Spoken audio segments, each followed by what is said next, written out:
play that game, yes, it appears to be risky. How am I making this particular model sustainable? That's what I want to tell you here. What we want to do is, we will be having both short-term and long-term goals. As I told you, our long-term goal will be to develop assets for identifying drugs for various diseases. But that is not going to serve you business-wise. How are you going to pay for everyday's expenditure?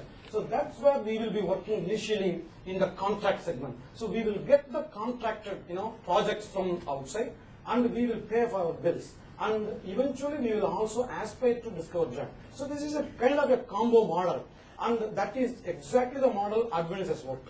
That is the success story today. So only thing is, the only difference is that Tata has funded. Here, in a smaller way, it is we are funding ourselves. So that's what I am trying to say here. And I want to tell you, this is a first of its kind of model in India by smaller investors or smaller promoters like us. Okay, the big companies can pump in $150 million and then they can become big in 10 years, 15 years, but by small people have to take initiative. That is what I was telling you from the beginning. So we are mitigating risk by services model for self-sustainability and having goals for creating IP for long-term action. I think I'm having only one more slide, so I'm also closing the time clearly. So what I want to tell you here is, I want you to see this actually. This is one of the games played in this particular area. If you see, I have given only 4 examples of big global out-licensing deals here, and I have given several of them which happened in our country. So this is, our country has shown the growth. I'm going to take 2 more minutes.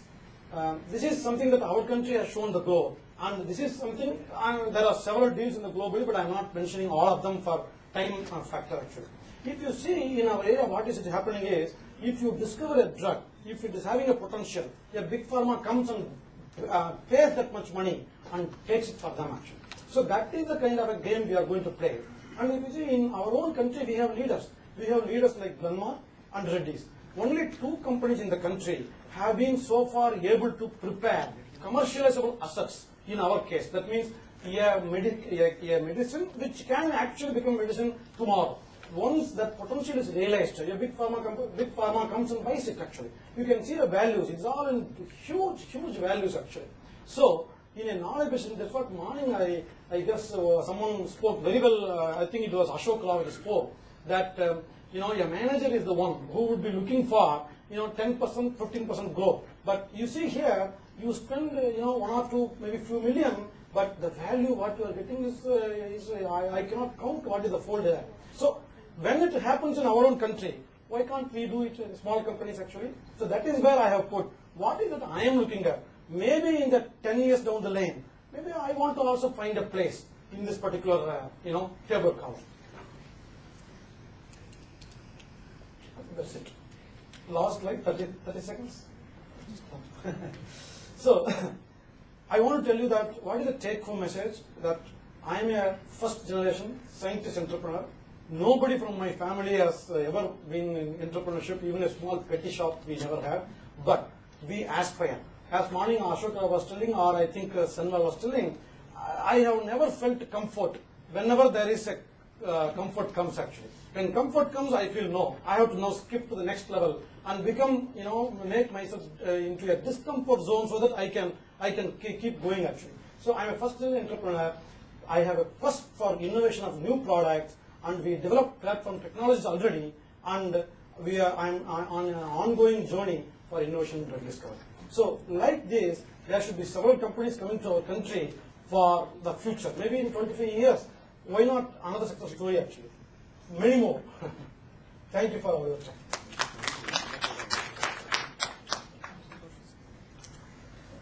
Thank you, Dr. Sengakumar, for a very interesting discussion on the retrospect and prospect of drug research in India. As he has been telling, in earlier years it was almost completely reverse engineering, retrofitting that was done by Indian scientists, and we are all glad that people like Selvakumar is taking a lead in creating history in the area by really putting his entrepreneurial instincts in the design of novel molecules which will be compatible with the receptor sites. I hope he will be successful in many of his exploratory endeavors. Wish him all the best, and I am sure this would trigger quite a lot of ideas in the people who have been listening to him. And certainly by the time Taikon is organizing another session in Kerala, there would be stories we would be hearing from other entrepreneurs who have been successful in the area. It is my present duty to introduce the next speaker now, Mr. Sam Santosh, who is another accomplished entrepreneur coming in the area of genomics. Sam Santosh is the founder and CEO of CGenome Inclusive, a genomic R&D organization that conducts research work aimed at understanding the role of DNA sequence variation in human health and disease. He has been Managing Director of California Software Limited for a very long time. Subsequently, he has actually floated this company, and because of his strong conviction, he is completely involved in nurturing and strengthening this endeavor. He has over 20 years of his career, he has been working in this area, and he has numerous accomplishments, some of which he would be sharing with you in order to excite you. Good afternoon. Hope you all had a good lunch, and I won't put you off to sleep, I hope. I will cover briefly my new passion. This is in genomics. I'll go through the opportunity, what it brings in the field of personalized medicine, and I will tell you a little bit about CyGenome, the company that I started. I have over 20 years experience in the IT industry, so you'll be very surprised to see that I'm in genomics now. I'm a self-taught biologist, so I never had any formal thing in biology except what we learn up to the 10th grade. After that, I was completely into the engineering and then IT industry. But I was always a big student of science. I was fascinated with physics at that time. The Carl Sagan books of that age that kept many of us interested in science. Though our schooling in India doesn't develop that passion, but sometimes you get other opportunities to develop. So about 10 years back was when I really got excited about genomics. That was in 2001, 2002 time frame. I'll talk about it more when the Human Genome Project was completed, and that was sort of the turning point when many of us looked at it and said, like, wow, this is a big change for humanity.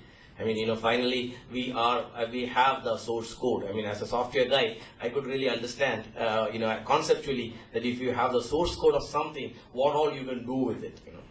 So some of my education has been informal, but I've also been continuously retooling myself, formally going to courses at MIT. And one of the new universities many of you may not have heard of, but would like to take a look at is the Singularity University.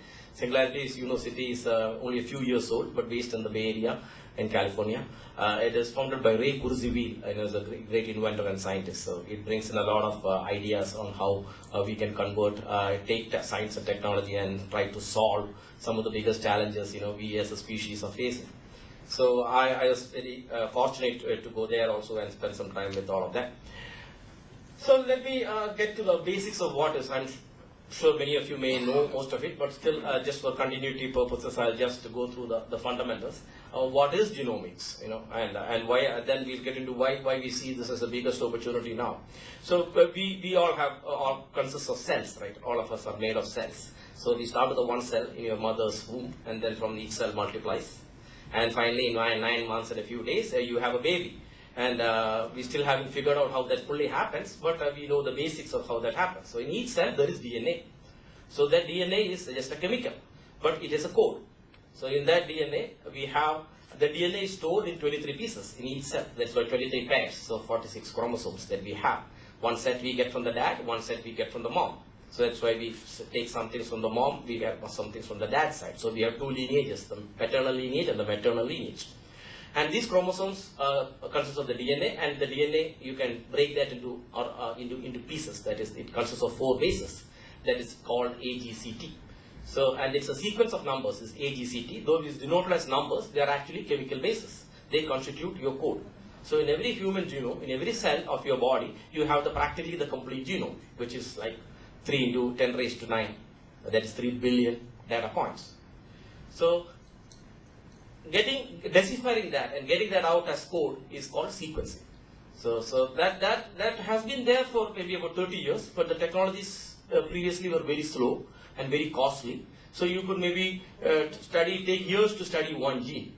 And then many people's PhD thesis would be like maybe understanding some part of one gene. But now, as I'll show you the later slides, the technologies have improved so much that the whole genome can be sequenced in a couple of weeks.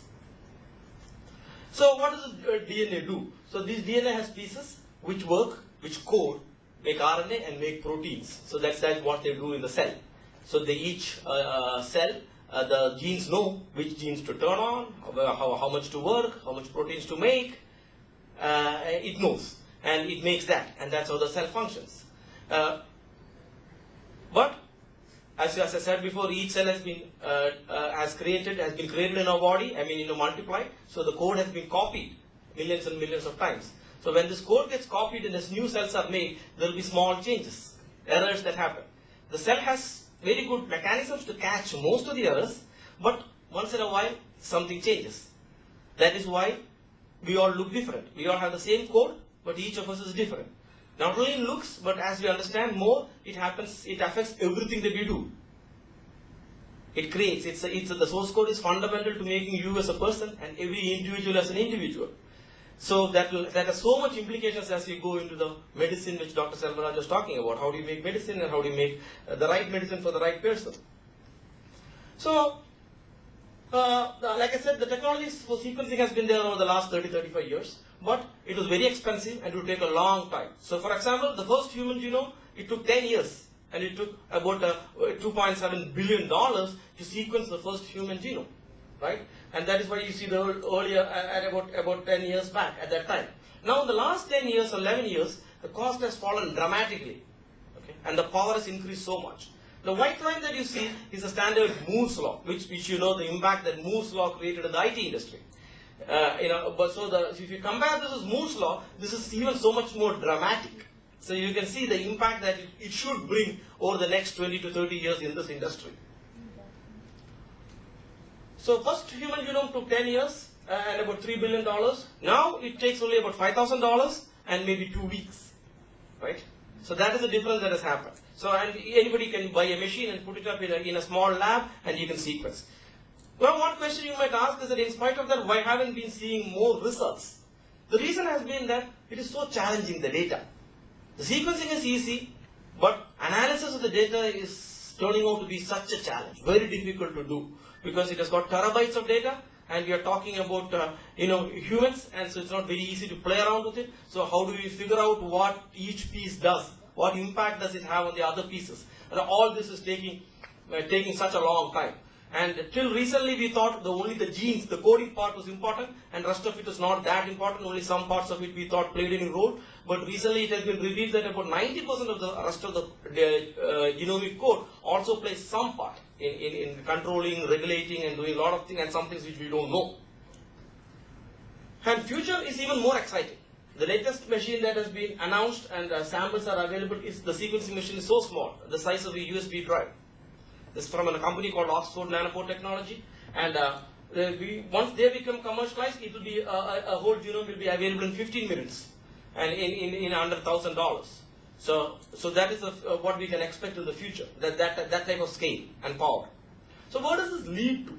So this leads for us to get into a situation of what is called P4 medicine, which is becoming a very common jargon nowadays. Predictive. So because you understand the code, you can start figuring out what each person is susceptible to. Because it's 50% nature and 50% nurture. So a lot part of it depends on your original code that you started with. Though, like I said, the nurture is important on what food you eat, what are the other environmental hazards that you're exposed to. All that plays a role, but it plays a role on the gene. So the genome is a fundamental part that you start with. So if you ask to understand it more and more, you'll be able to figure out what are the diseases you're susceptible to, and so what are the things that you can focus on to make your health better. then preventive. So if you know that you are susceptible to something, you can really take action.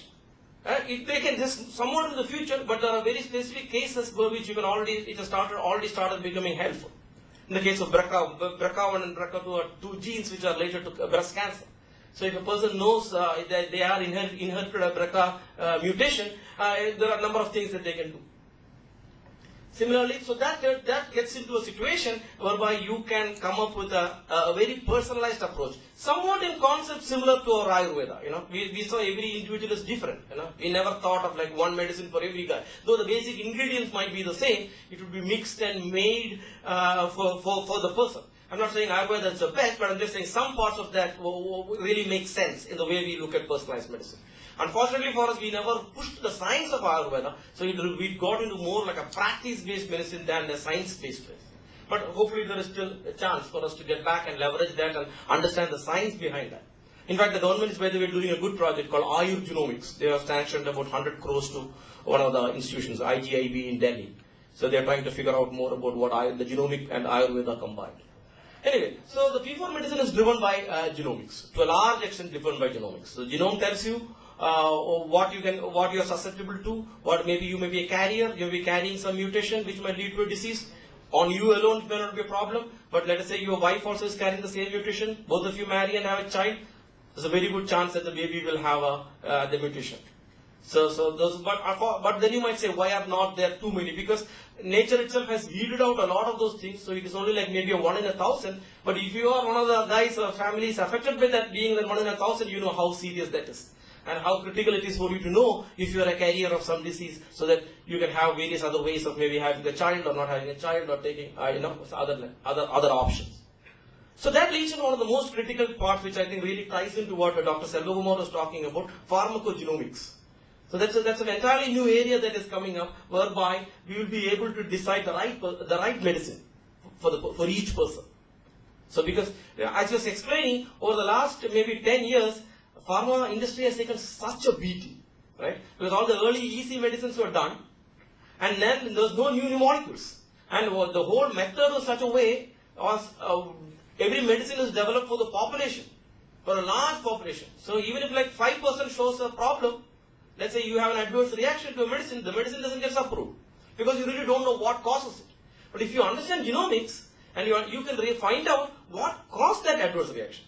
So if you're able to find out what caused that adverse reaction, don't give it to that person. You have a simple test for checking if this person has that mutation. And if he has, this medicine is not the right for you. So, and similarly, when finding new medicines, instead of just going by a trial and error method of finding thousands and thousands of molecules and trying to find what it is, what it does, and then going through a 12-year process of various trials and science, it doesn't affect many people badly, you go by the other way.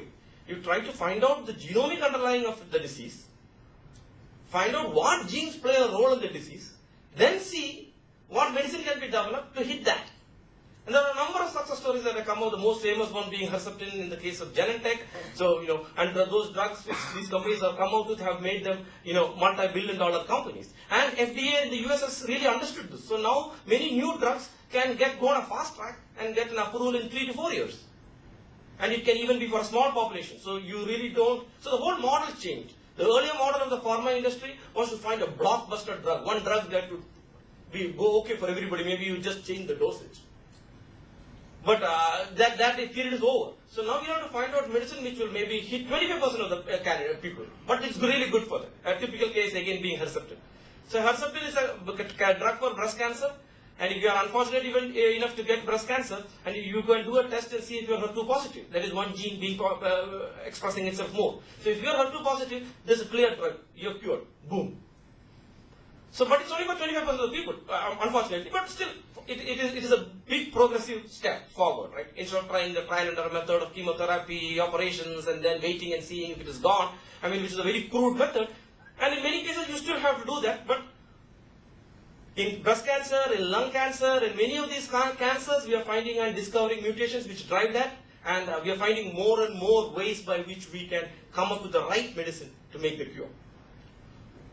So this is leading to a stage what I was talking earlier about the participative medicine. So people, we also start becoming more participative in our healthcare.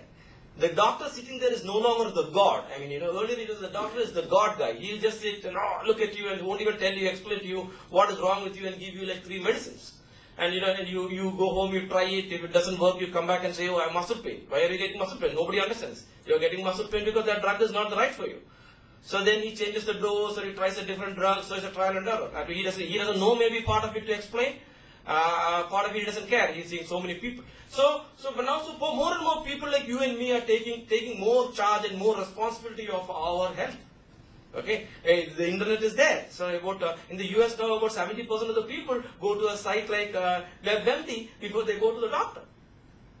They'll have printout of all the things. The doctor is in a really tough position, like to answer. I mean, So they are forced now to learn and communicate better and be able to keep in touch with the latest things that are happening in genomics and biotechnology to make sure that the right treatment is given for the patient. But the patient still, because even the doctor is just human. So till the computers take over, we still have to depend on the doctor. So we have to become more knowledgeable, and we have to become more and understand what is going wrong and what are the new things that are happening there. It is pretty easy to ramble. So that is why it gets to that crowdsourcing thing. So many of the people, especially afflicted with severe diseases, now are ganging together.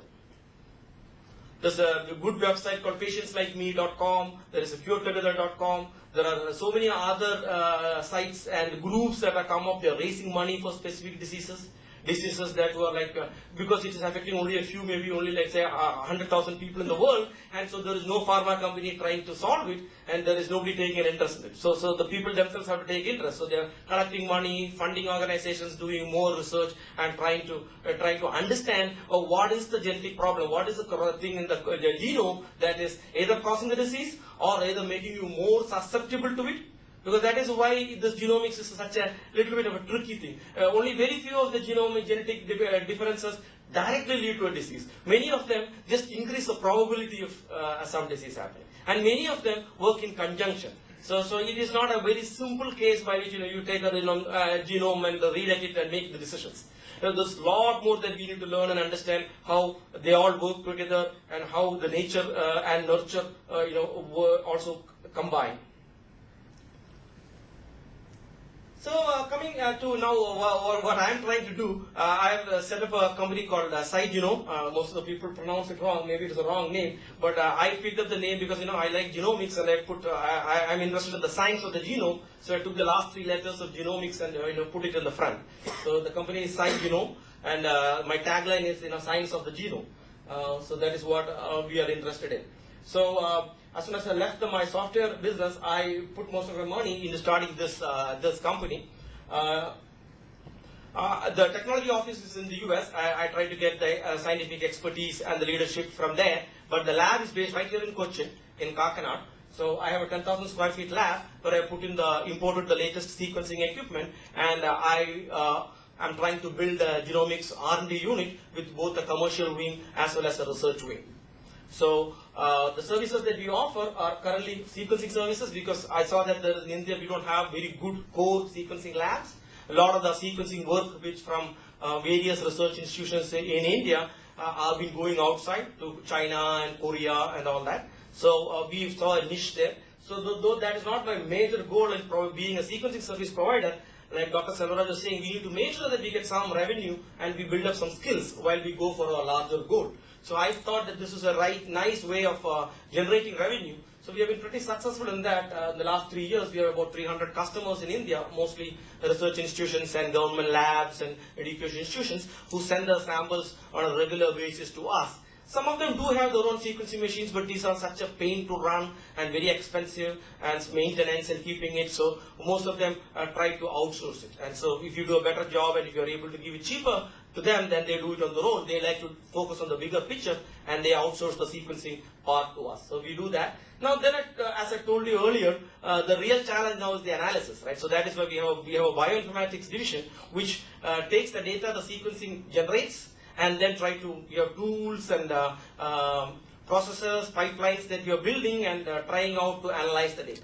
And that also we provide as a service. Based on both these, I have set up a third division which I will be spinning off sometimes next year as a company, which is a molecular diagnostic division. So how do we translate whatever we are learning and doing into real benefit for the end user, for the patient? We looked at all the various publications, basic research which has been done outside, and looked at mutations which have been clearly identified with disease and clearly linked to treatment. So we took about 12 tests in oncology, about 3 tests in pediatrics, and about 2 tests in cardio. And we developed, instead of paying royalties to US companies, we developed our assays and the tests here ourselves. And then we compared that with did number of studies comparing this with the Indian population, and it was so amazing as we could see so much of the difference that though we all are the same, I mean as a humanity, as a species, but still how different we are as groups or ethnicities. I'll give you a simple example which we found. A drug which is very commonly used, maybe even some of the older people might be taking it here, is clopidogrel, which is a blood thinner. Typically after heart issues, cardio issues, you take clopidogrel. Now if you take clopidogrel, it's $1 billion drug. It's available in a number of brand names. I'm talking the scientific name of the clopidogrel. So clopidogrel, if there is 2 genetic mutations in your genes, you don't process clopidogrel. Okay, it doesn't do you any harm, fortunately. That is why the medicine got approved. But it doesn't do you any good. So in the US, it has been documented, and they have done extensive tests in the West, and they found that about 30 to 35% of the Western population don't process clopidogrel. So the FDA hasn't made it obligatory since it doesn't do any harm, but has recommended that before you prescribe clopidogrel, you do this genetic test and see.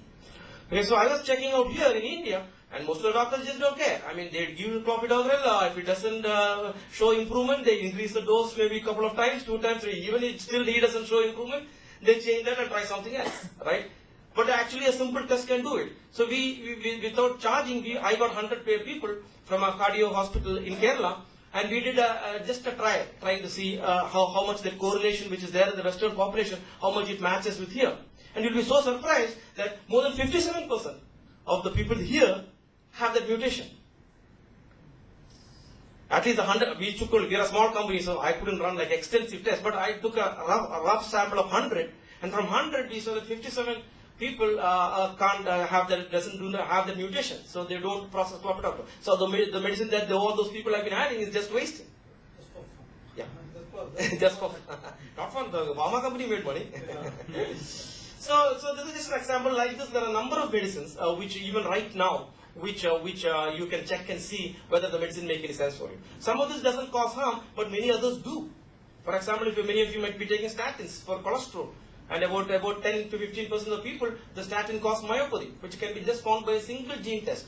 One mutation in a gene is what causing you the muscle pain. So you go and complain after a muscle pain to the doctor, he adjusts the dose. So all you go through a number of things to get your right dose. All that can be found out much more easily with a small genetic test. So these are things, that's the way I think the world is changing. So my goal is to make Cygenome the #1 company in India as far as the molecular diagnostics go. So though the commercial part is one key part of the business, I'm very passionate about research. So we have been doing a number of projects. One of the 4 papers that recently got published is the sequencing of the Malayali genome. That's the first South Asian female genome that is available in the public domain. And all the research that we do is just like the research in the Western world. It's all public data. We publish, put the data up. It's available for everybody to know. So there is why I'm saying that is that there's a big tendency in Kerala and some parts of India to think like private companies doing research is trying to patent things and trying to, I don't know, take our genetic information and run away with it.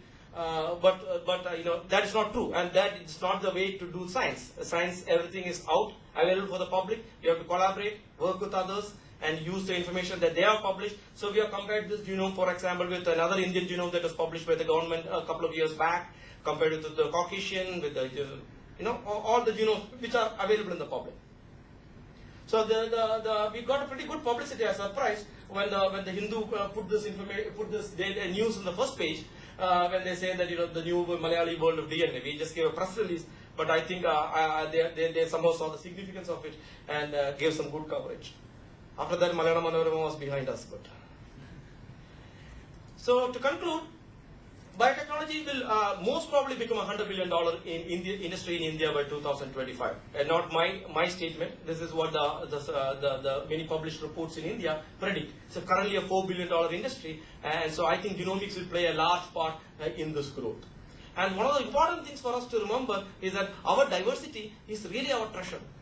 We are one of the most diverse nations in the world, both by human differences, diversity, as well as the whole plant world and animal world and all that. And look at even the number of Ayurveda plants that we have in Kerala, the medicinal plants. So there's so much that we have, which would make most countries jealous. That much we have. Our success will really lie in the fact that whether we are able to make use of this and convert that into solutions and products which will be of use. But unfortunately, in technology-wise, in this area, we are nearly 10 years behind China. So they are making rapid strides. And so we really need to think through and act to take advantage of this opportunity. And in this case, I would say that there is no lack of government funding. Typically we complain, we put fault our government for everything, right? But if you look at the grants that